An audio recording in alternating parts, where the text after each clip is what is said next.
The same went for Estonia, Italy and Japan. And our group, Roisin Lonergan, my predecessor, looked at multiple sclerosis prevalence in Ireland. Some of you may have been involved in this research. We looked at vitamin D status and the HLA genotype.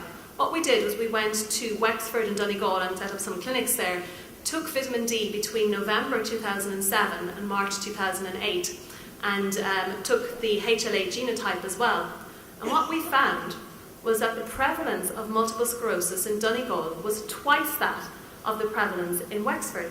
But when you look at the vitamin D levels, the mean vitamin D level in Donegal was 37 nanomoles per litre, certainly insufficient, and in Wexford was about 40, so they're similar. So vitamin D deficiency overall was common. 28% of our MS patients versus 19% of controls were deficient, that is less than 25 nanomoles per litre. What's interesting here is that the controls were derived from spouses, people who lived in the same house, had the same sun exposure, had the same diet as the patients with multiple sclerosis. But it's clear from this diagram that in Ireland, vitamin D deficiency alone can't explain the prevalence difference. When we move on to talk about disease activity in multiple sclerosis, specifically relapses, it has been noted by Solu that the vitamin D levels at relapse tend to be lower than during remission. And they found that in the winter months there was a higher risk of relapse, and that the vitamin D levels were about 47.4 on average during relapse and about 60 nanomoles per litre after relapse during remission. And then Simpson did a prospective study, and this is where they look at patients and carry forward to see what happens.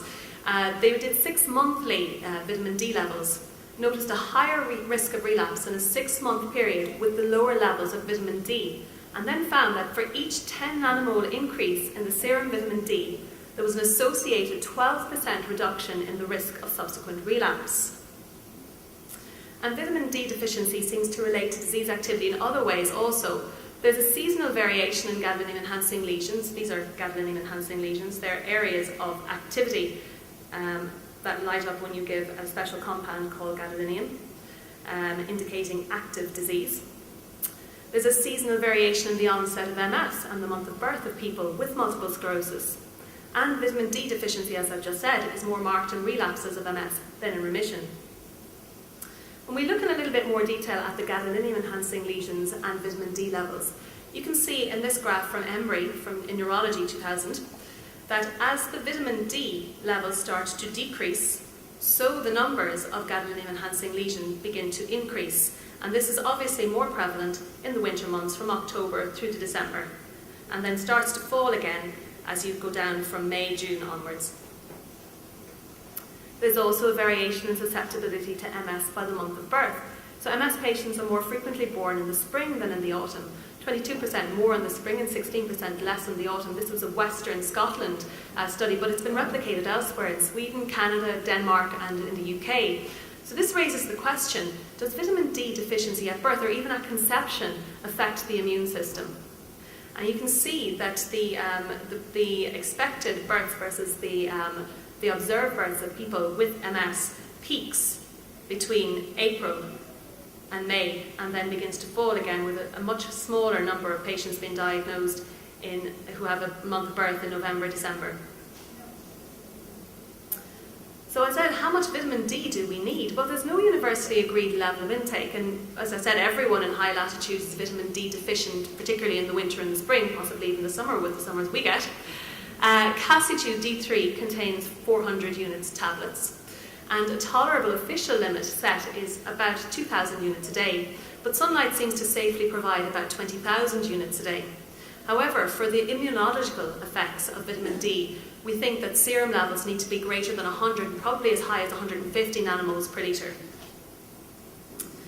In St. Vincent's Hospital, we decided to look at this in a little bit more detail, and we did a small pilot dosing study. We wanted to see if vitamin D was safe, first of all, and if there was any effect on the immune system.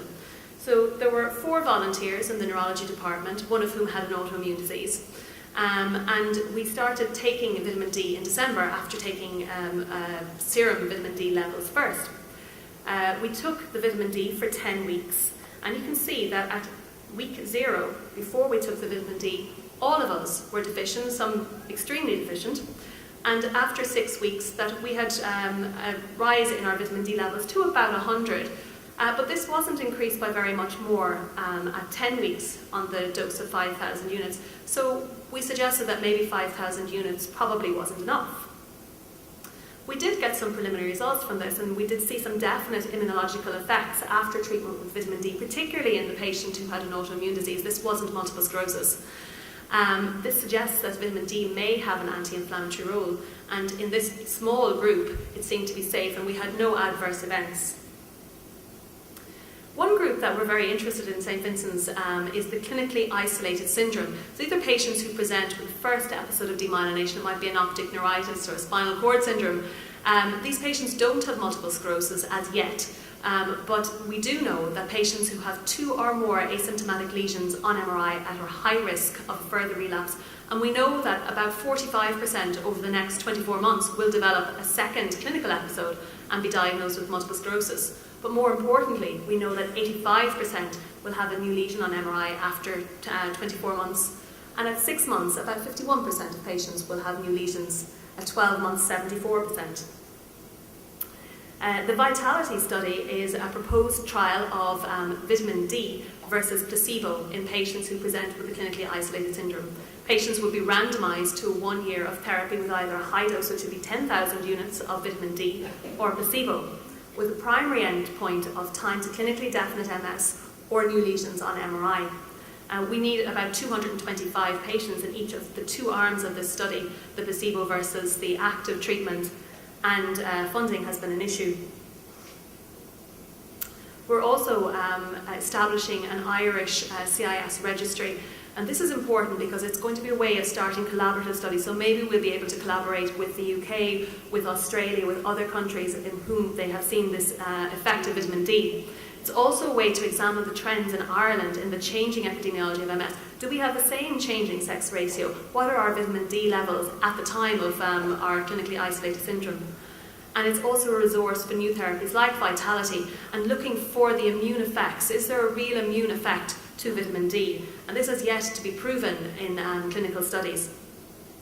So in conclusion, vitamin D may be the missing environmental link in multiple sclerosis, and vitamin D treatment, particularly in the CIS or early MS group, may reduce disease activity and in clinically isolated syndrome prevent or delay diagnosis of multiple sclerosis. But we have to be careful about this. We don't have enough evidence for disease modification at this time, and the safety of doses outside the recommended daily intake is not established. Therefore, we cannot recommend patients take very high doses of vitamin D at this time. Thank you.